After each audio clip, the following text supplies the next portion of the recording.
Good morning, students. Welcome to the statistics class once again.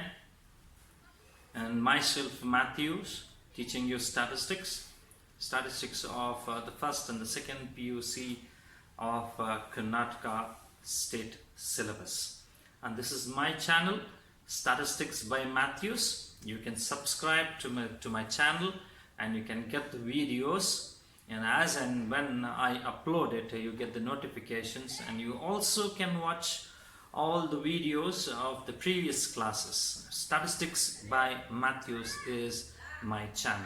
Okay, so let's continue with the next class, students. The next class. In the previous videos, I have explained to you regarding classification and tabulation. Is classification, students, and I told you about what is classification, what are the main objectives of classification, and also I have explained to you about the types of classification. Okay, so now we continue this classification process, and we learn in that once again something very important term which is called as frequency and frequency distribution. Okay, so today's topic is all about frequency distribution, students. Okay, frequency distributions. So we should first understand what is the meaning of frequency. What do you understand by the word called frequency? Frequency refers to the number of times. Frequency refers to number of times. That's how we usually ask any person, what is the frequency of the RTC bus to your locality? What does it mean? How many times that bus comes to your locality? How many times? Number of times is equal to frequency. Frequency means number of times. Okay. So before entering into that word frequency and frequency distribution, there are some terminologies also that we need to understand, students. Okay, so let us understand them. Based on that, my explanation will continue for frequency distribution. The first term that you come across is something called as a raw data. Raw data. Raw data. Now what is that raw data? Data in its original form, students. Data in its original form.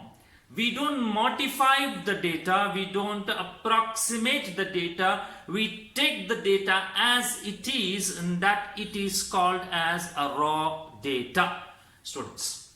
Data in its original form is called as raw data, students. Okay, that is the first term, raw data. The second one is called as an array. Array is also one of the terms that we'll be using in the frequency distribution. What do you mean by an array? A raw data arranged in ascending or descending order. A raw data arranged in ascending or descending order is called as an array. Okay, a raw data which is arranged in ascending or descending order is called as an array. So let me explain this to you in detail by taking some numbers. Okay, so for example, you have gone to collect the data about number of children per couple or number of children in a family. Okay, so in your locality around 10 to 15 families are there in that locality.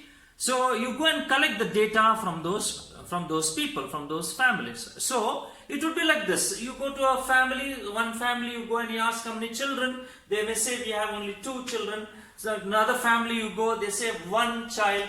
Some say 0, some say 5, some say 4, some say 1, some say 2, some say 3, some say 1. Like this we collect the data. This data we are not arranging it in any form, nor we are modifying it, nor we are manipulating it in anything. As it is given to us, we are keeping it as it is. So this would be called as the raw data, students. Data in its original form is called as the raw data.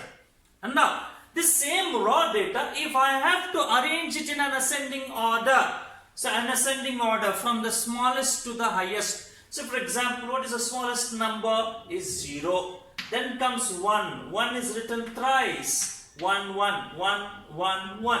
Then we have 2. 2 times 2. Then we have 3. Then we have 4. Then we have 5. So I have arranged this whole data in an ascending order.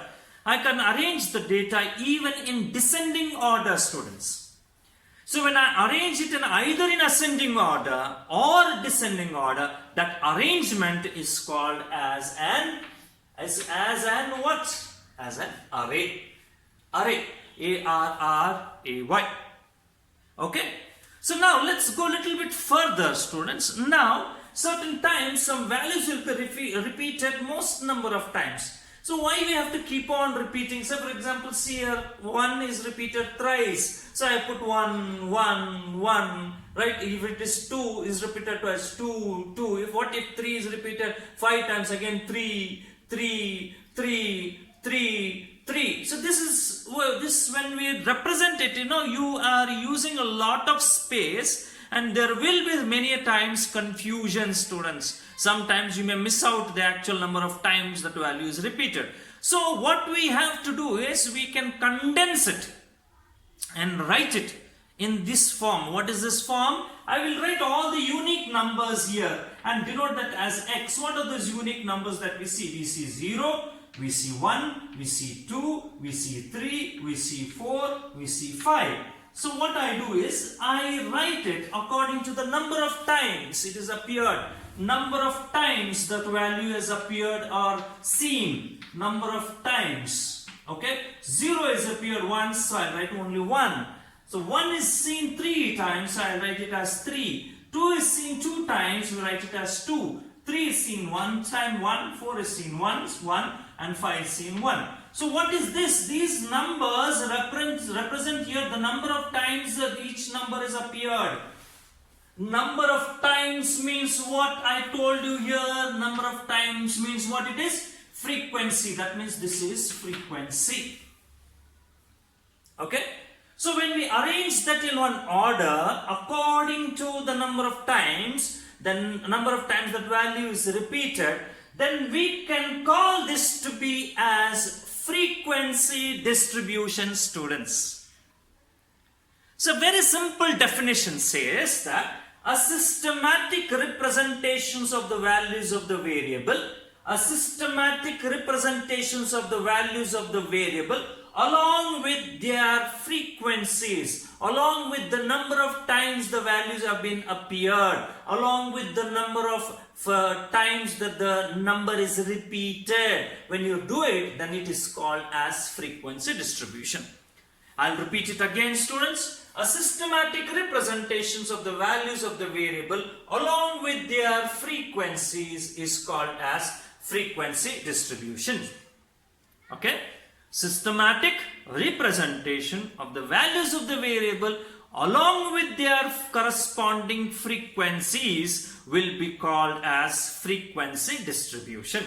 So you understood what it is. Is it right? Frequency distribution. Now this frequency distribution can be arranged in two different ways. One is called as discrete, students. One is called as a discrete frequency distribution and the other one is called as continuous frequency distribution, students. Continuous frequency distribution. One is called as the discrete frequency distribution and the other one is called as continuous frequency distribution. What is this discrete? And we have learned this in the types of variable. Okay, so we have two types of variables. One is a discrete variable, the other one is a continuous variable. I have learned and I have given this to you in the explanation of some basic concepts. If you have not followed that, if you are not understanding that, you can just go back to my videos, some basic concepts, all those things I have explained to you. Variable, types of variables, right? Discrete variable and continuous variable, right? So right, discrete variable, if ever we are representing using discrete variable or whenever we are representing without class intervals, if there is no class intervals in that particular arrangement, that type of frequency distribution is called as discrete frequency distribution. Okay, So you keep it in your mind, students. Discrete values are those values by nature they will not take any fractions as their values. They will not take decimals as their values. Right? Number of children per couple. How do you express, students? How do you express number of children? If you go to a family, what would be the answer? How many children do you have? If you ask, what would be the answer? They said, we say 2 children we have, 3 children we have no child. They say this itself, they will never give as 1.3 children we have at home. Is it right? Right. Yes, they will not give it the answers in fractions. So these are the variables which by nature they don't take fraction values. Such variables we can take them as discrete variables, students. And when we take those variables and represent them according to the number of times that they have appeared, the values, then that would be called as discrete frequency distribution. Okay? So there are some variables by nature, they even take decimals and fractions, students. They even take decimals and fractions. Like for example, heights, weights, income, expenditure, atmospheric temperature, rainfall, right? All these proportion of accounts, all these can be expressed in terms of decimals or fractions too. Okay? So they all have numerous values, students. They all have many values. So what, for example, if you speak about heights, if the lowest height would be somewhere around 150 centimeters, you know, there will be immediately another person who may be having a height of 150.01, right? So 150.02, 150.03, 150 point, like that 150.99, then 151 comes. You know, from 150 to 151, there are 100 values that we have to write. Likewise, the huge data will be very huge. So that is the reason, students, what they do is they form groups called as class intervals. So continuous frequency distributions means it's all about groups, class intervals. When class intervals are considered in the frequency distribution, then it is called as continuous frequency distribution. Very simple definition, students. If class intervals are not considered, it is a discrete frequency distribution. If class intervals are considered, then it is called as continuous frequency distribution, students. Okay, say for example, how do we write this? How do we write the heights? So I can express this to be as in this way: class intervals or the heights as 100 to 150 or 110, 110 to 120, 120 to 130. So like that we call them as groups or we call them as classes. So whoever are in this range, so who has say around 13 students are there in this range, 13 students are in this group. So like that we group them, and this would be called as what? Continuous frequency distribution, students. Okay? So in continuous frequency distribution, now a little bit more further we will go. In continuous frequency distribution, there are some terms that we need to understand, students. There are some terminology that we have to understand. The first comes is the class. What it is called? It is called as the class. A group of values of the variable like this, 100 to 110. It's a group. The values begin from 100 till where? 110. A group of values of the variable is called as a class. Class. What is a class? A group of values of the variable is called as a class. Okay? This is the one. Second thing that they have said is class limits. Class limits. The extreme end points of a class, the boundary points of the class, the extreme end point of this class will be called as class limits. Like for example, 100 and 110. This is one class. 100 is one end point and 110 is another end point, students. Okay? I hope it's clear to you. 100 is to 110 if I say, or 110 to 120 if I say. So 100 is one end point and 110 is another end point. This end point of this side, left side, we call this to be as lower limit, students. Lower limit. Lower end point of a class is called lower limit. Lower end point of a class is called as lower limit. Then this is called as the end point. Which side? The other side, the upper side. So the upper end point of the class is called as upper limit, UL. Okay, the upper end point of a class is upper limit. The lower end point of the class is called as lower limit. So class limits are what, students? These are the two extreme end points of a class, lower limit and upper limit. This is the second point. Next is class size. Class size is what? The difference between the class. The difference between the class. It's called as the width.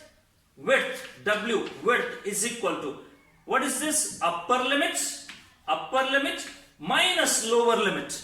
Upper limit minus lower limit. The difference between the upper limit and the lower limit is called as the class width, students. It's called as the class width or the class size.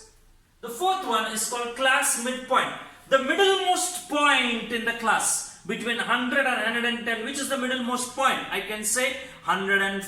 How do you get this middlemost point, sir? Midpoint. What I do is I add the upper limit and the lower limit and divided by 2.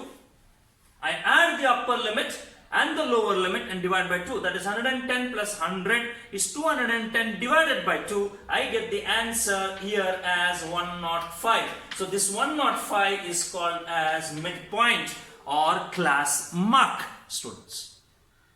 Okay, the average of upper limit and the lower limit is called as the class midpoint. Okay, so this is what we have it, the fourth point. The fifth one, the class frequency. The number of observations here, see the number of observations. Say for example, here for 100 to 110, say there are around 5 number of students are there. So this 5 is what is the class frequency of 100 and 110. The number of observations between 100 and 105 forms the class frequency, students. The number of observations of a particular class is called as class frequency, students. So like that we'll be having various class frequencies, students. So many class frequencies, like 5 here. For this we may be having frequency as 4. For another we may be having frequency as 3. When we add up all these frequency 5, 4, 3, when we add we get it as 12, and this 12 is called as the total frequency, which we call it as N or denoted by N, or we can also say it as sum of all frequencies, summation F. Sum of all frequencies, summation F, is called as the total frequency, students. Okay, so what are the terms? Class, the group of values of the variable is called as a class. The extreme endpoints of a class is called class limits. Right? The difference between the upper limit and the lower limit is called class size. The middlemost value between the upper limit and the lower limit, or the average of upper and lower limit, is called as a class midpoint. The number of observations of a particular class will be called as class frequency. Then all those class frequencies, when we add up, we call that to be as total frequencies, or denoted by N. So this is what we have it for this regarding this frequency. So there are many things that we have to learn regarding frequencies. We will do it in the next class, students. Okay, take care. Thank you. Bye bye.